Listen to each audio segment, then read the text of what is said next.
Le cerveau d'un adulte qui a subi une négligence infantile ne souffre pas seulement de cicatrices émotionnelles superficielles. Il est littéralement remodelé au niveau de sa matière physique par cette absence fondamentale de soins. Ce n'est pas une métaphore, mais une réalité neurologique tangible.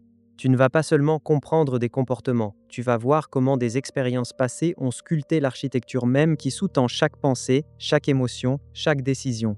Aujourd'hui, nous allons plonger au cœur des neurosciences pour déchiffrer comment cette carence de stimulation et de sécurité pendant l'enfance modifie physiquement deux des régions cérébrales les plus vitales. Le cortex préfrontal, ce chef d'orchestre responsable de la régulation émotionnelle, de la planification et de la prise de décision, et le système limbique, l'architecte primordial de nos réponses au stress, de nos instincts de survie et de manière cruciale de nos schémas d'attachement.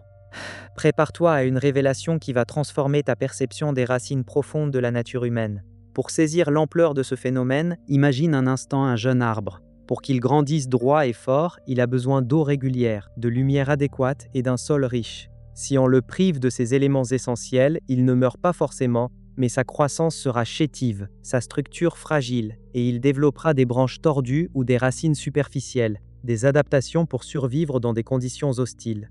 Le cerveau humain fonctionne de manière étonnamment similaire, surtout pendant les périodes critiques de son développement. Pendant ces fenêtres de plasticité maximale, des millions de connexions neuronales, appelées synapses, se forment à une vitesse fulgurante.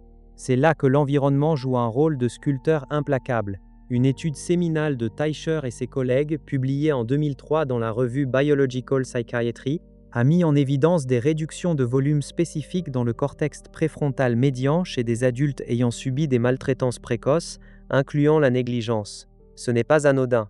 Le cortex préfrontal, situé juste derrière ton front, est le siège de ce que l'on appelle les fonctions exécutives. Pense à la capacité de planifier, d'évaluer les conséquences de tes actions, de réguler tes émotions intenses, de maintenir ton attention, ou encore de faire preuve d'empathie et d'adapter ton comportement social. Quand la négligence frappe, cette région cruciale ne reçoit pas les stimulations nécessaires pour optimiser son câblage. Les neurones ne se développent pas pleinement, les connexions se font moins denses ou sont même éliminées de manière prématurée par un processus appelé élagage synaptique, qui, sans une stimulation adéquate, peut enlever des connexions vitales au lieu de seulement les moins utiles. C'est comme si des routes importantes d'une ville en construction n'étaient jamais achevées, forçant toute la circulation à prendre des détours complexes et inefficaces. La conséquence, un cortex préfrontal moins robuste, moins performant. Ce n'est pas une simple différence de tempérament, c'est une altération structurelle qui prédispose à des schémas comportementaux spécifiques. Alors, comment cette architecture cérébrale modifiée se manifeste-t-elle dans ta vie d'adulte ou dans celle de ton entourage ? C'est ici que la science éclaire les comportements les plus déroutants. Prends par exemple la régulation émotionnelle.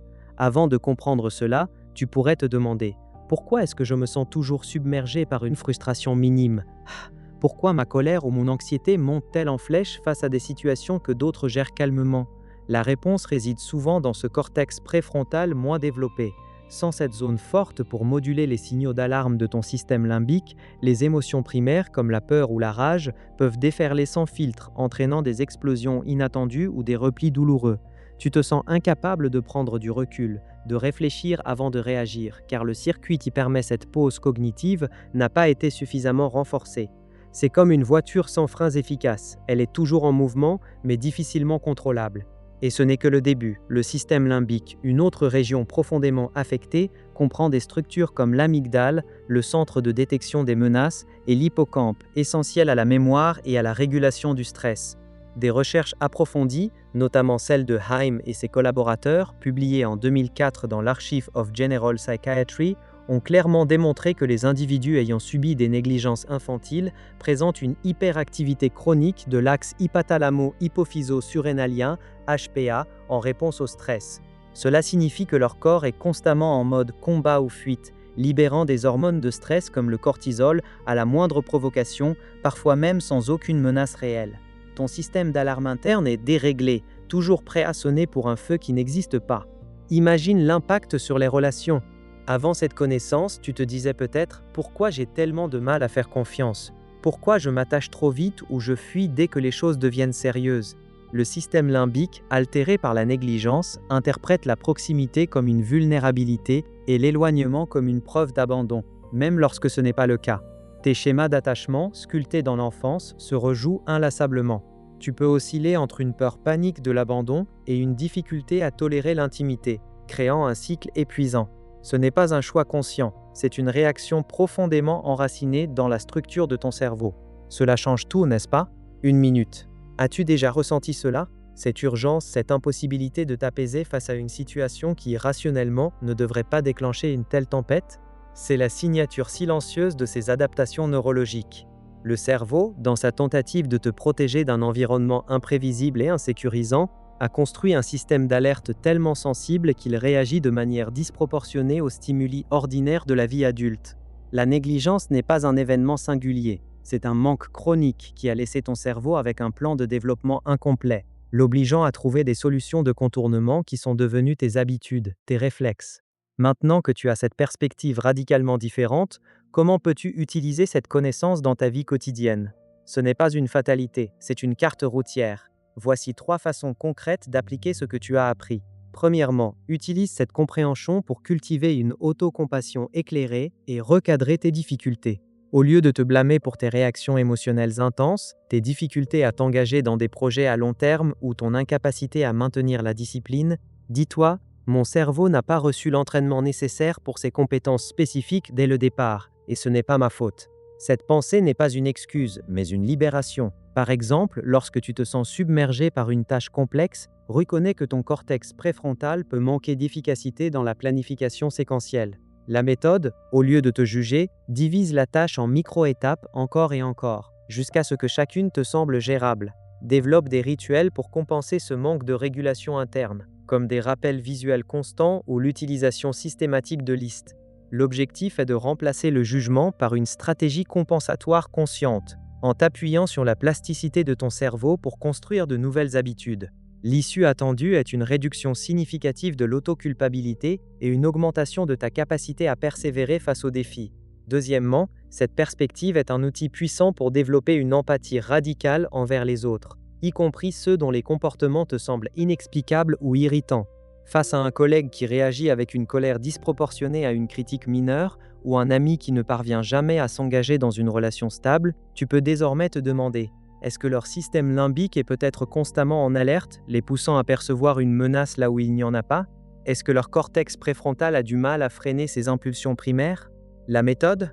Au lieu de réagir avec jugement ou frustration, observe les schémas comportementaux de manière détachée. Ne les prends pas personnellement. Essaye de comprendre les mécanismes sous-jacents plutôt que de te focaliser sur la surface du comportement. Par exemple, si quelqu'un manque de ponctualité chronique, au lieu d'y voir un manque de respect, tu peux considérer que la planification temporelle, une fonction exécutive du cortex préfrontal, est un défi structurel pour lui. L'issue est une communication plus patiente, plus efficace, et une capacité à construire des ponts plutôt que des murs, même avec les personnes les plus difficiles. Troisièmement, cette compréhension te guide vers des approches de croissance et de soutien véritablement efficaces. Si ton cerveau s'est structuré d'une certaine manière en raison de la négligence, alors les solutions doivent adresser cette structure. Il ne s'agit pas juste de penser positif, mais de recabler.